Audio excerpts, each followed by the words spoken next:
Hi guys, welcome back. Uh, Today I'm going to be speaking on just traveling with a sick relative or a relative becoming sick while in Mexico.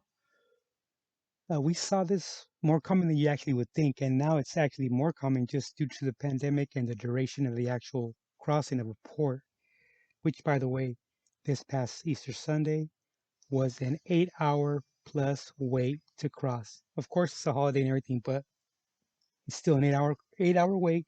People are still making that journey down there, and trust me, it's a good time.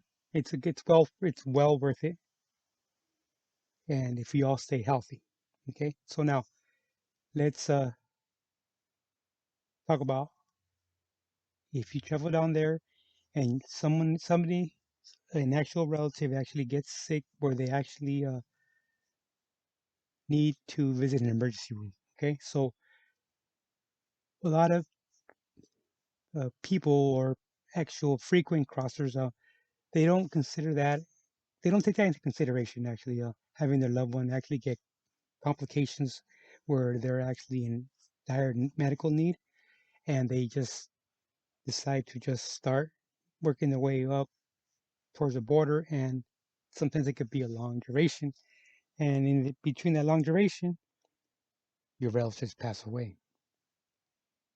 So now, you're crossing with a sick relative that's now passed away, and it was common, not that much, but from what I understand now, it's more just for the fact that the duration of the line, like I said, because due to the pandemic and just a lot of things not are more complicated than before.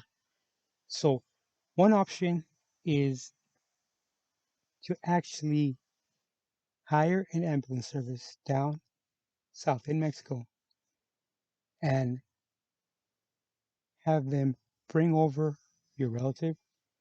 Now, you would actually have to ask, and the ambulance service will know if you can actually go with them in the ambulance. But then, if you do, make sure you leave your vehicle in a parking lot service 24 hours, and there's plenty in TJ, and they'll actually store your vehicle, and they'll actually take care of it, to tell you the truth.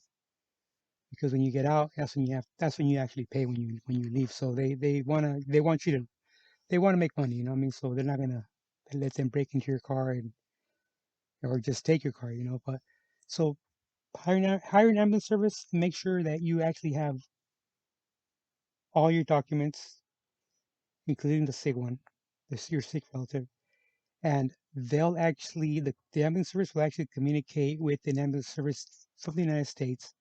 So you'll actually, if you're riding with the actual patient, that ambulance is going to get a certain number of lane, which is that lane is closed.